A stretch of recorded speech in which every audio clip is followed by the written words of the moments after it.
Mheshimiwa Spika, nalitambua jambo hilo ambalo Mheshimiwa mbunge ameliweka mezani, na niungane na Mheshimiwa Waziri wa Sekta pamoja na timu yake, ikiwepo hoja ambazo zimetolewa na Mheshimiwa Naibu Waziri.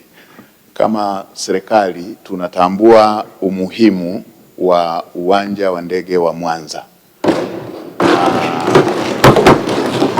na Mheshimiwa Spika, zipo jitihada ambazo zimekuwa zikifanyika kuweza kuhakikisha kwamba uwanja wa ndege unaojengwa Mwanza uendane na hadhi kwamba Mwanza ni habu ya uchumi wa kanda ya Ziwa.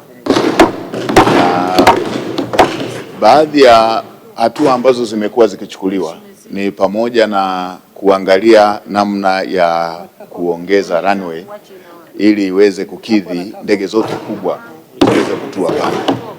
Na katika hilo kumekuwepo na jitihada za kutafuta eneo zaidi ambalo kumekuwepo na mazungumzo ya hapa na pale yanayohusiana na kuongeza eneo ili kuweza kupata ukubwa wa eneo. Mheshimiwa, kwa mujibu wa kanuni inaongeza muda mpaka tumalize shughuli yetu. Katika hoja iliyoletwa ambayo inahusiana na upande wa jengo, Mheshimiwa Spika, mimi nimepata fursa ya kufanya ziara Mwanza na nikakaa na wabunge wa Mwanza, nikakaa pia na viongozi wa serikali wa Mwanza. Ni kweli hiki ambacho Mheshimiwa Waziri amekisema, jengo lililokuwa linatazamiwa kujengwa awali halikuwa linaendana na hadhi inayotakiwa kujengwa, ikihusisha hata kuongeza urefu na upana wa uwanja wa Mwanza. Kipi ambacho kimekuja kukubalika ndani ya serikali? Imekuja kukubalika kwamba lijengwe jengo ambalo hatutataka kulibomoa tena baada ya muda mfupi.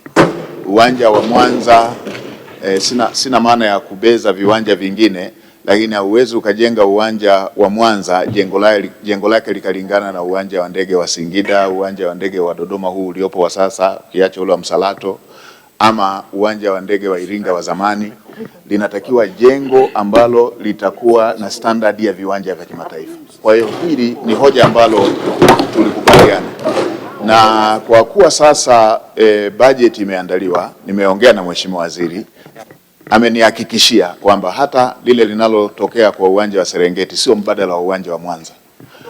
Kule utajengwa kwa PPP ukihusisha sekta binafsi, lakini commitment ya serikali ya kujenga uwanja wa ndege wa kimataifa wenye hadhi ya viwanja vya ndege vya kimataifa na kufanya Mwanza kuwa habu ya shughuli za kiuchumi hasa zinazohusisha viwanja vya ndege, ile iko pale pale. Mheshimiwa Spika, commitment niliyowaachia waheshimiwa wabunge wa Mwanza ni kwamba tutakuwa na kikao cha pamoja ili tuwe na uelewa pamoja, na baada ya hapo waiachie serikali kutekeleza yale ambayo yamekwama. Kwa hiyo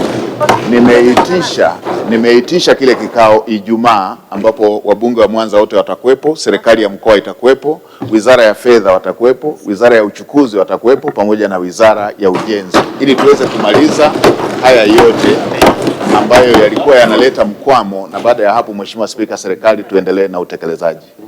Naomba waheshimiwa wabunge waridhie hili, tutajadiliana kuondoa yale yanayoleta mikwamo katika kikao hicho cha Ijumaa ili tuweze kuiachia serikali iendelee na hatua ambazo zitafuatia. Mheshimiwa Spika.